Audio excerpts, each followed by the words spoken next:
This is my research folder.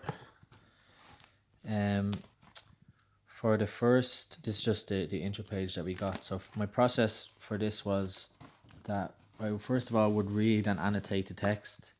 Then I would show a sheet which would be my notes, insights, and dictionary definitions that I got from each reading. So here you can see the kind of insights, the key points that I got from each one, and I found this to be a very handy reference for me then to come back on, even though this was so long ago and you kind of forget what the reading was about. When I can come back to these bullet points of what I found insightful at the time, I can just glance at these, and then right away I'm kind of brought back to that reading, and I can understand what it was about again. So I have insights and then the dictionary definitions that I found, and some like a real world example of when it would be used. So that was the kind of process that I followed. I put all this back together at the end. So it would be the notes and dictionary references. Then I would give the summary based on my reading and annotation and the insights and references. I would then be able to write a summary for each one. So that's the process that I followed. Then I have a Polly Pocket here for UX and interaction design examples. Cultural references, images, any further readings I'd recommend. I've no access to a printer, so this part is in my digital hand up that I'm going to submit. But when I because I print everything off in college, but when I am able to print off everything again, I just know where I have to slip off everything, and then I'll have a complete folder that I get to hang on to now. Actually, or else, unless you guys still want the physical hand up, that's fine. So that was that.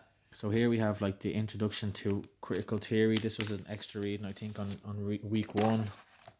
So here you can go see like kind of words that I didn't understand were underlined, and then anything that was highlighted would be something that I could directly copy into my insights and dictionary references, or else I could add on to it and explain it in my own language, because it is a reference for me that I'll be coming back to. So these will just go through the kind of things I found important in each one. It's kind of similar. My process is like similar for every reading. So this kind of goes into, this one's quite big, so I'll just kind of flick through it, kind of get the gist of what I found. So with that reading, that was the introduction to critical theory. So then after the annotation and read through, then I would have my notes and dictionary references.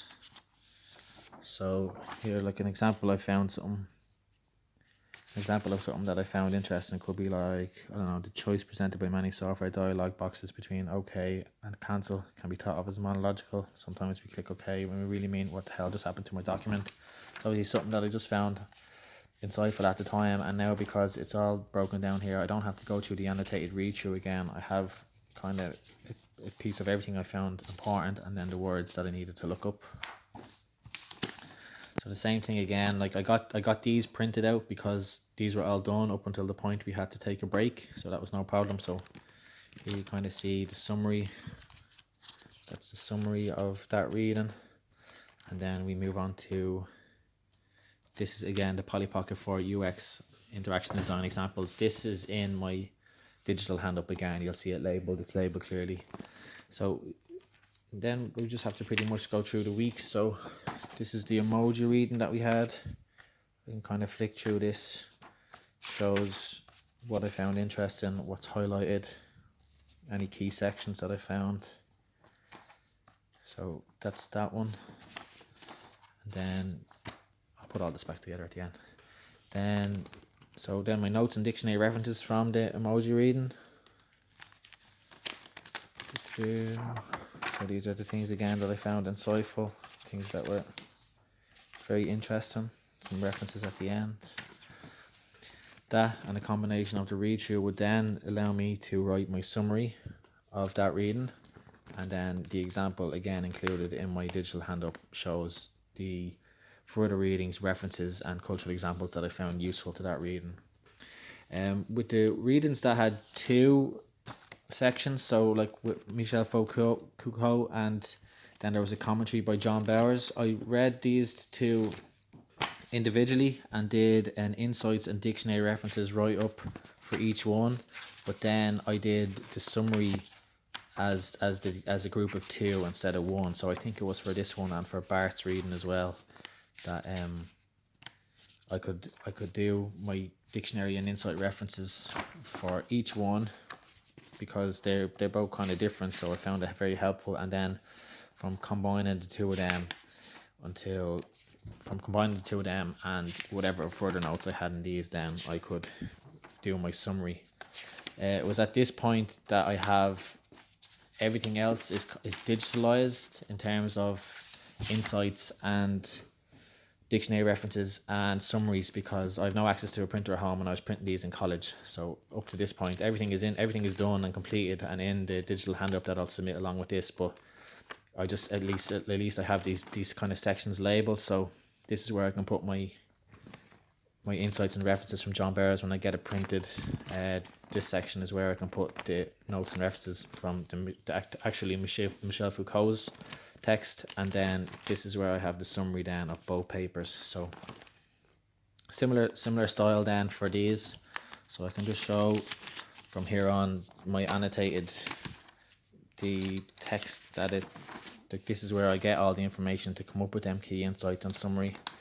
So I'll just flick through these kind of quickly, show you what I found important. That's kind of that one. And then this is Joe Fish K's, which is a much easier reading, kind of in plainer text. Gave great examples of everything. So I found kind of this reading very helpful.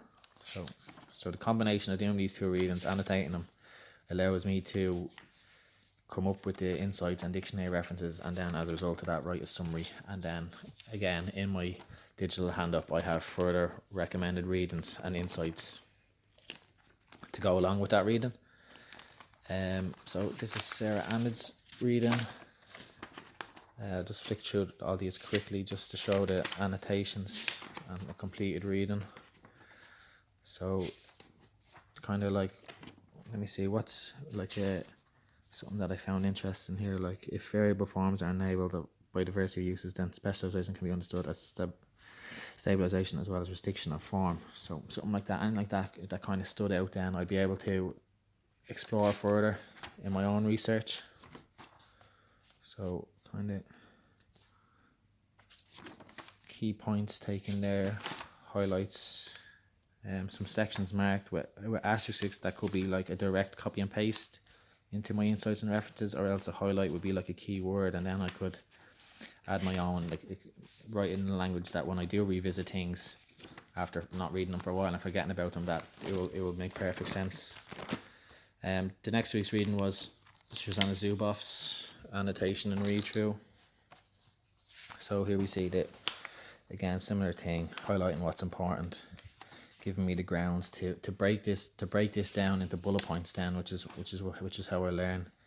I found that very, very helpful. So when I come back to them, I'll always have them. And then same style again, there's a summary done of that. So this is where the insights and references will go when I get it printed. This is where my summary and understanding will be, and then a section here which will show examples, images, cultural references, or further readings that I found online. The final reading was Brand Cultures. So this is kind of awkward one, so I'll just do it like this. So this is upside down, but you can just see where it's annotated text. Reading here, sections highlighted section. Something I found interesting about that GPAD. Sections here go into details. Again, more annotations.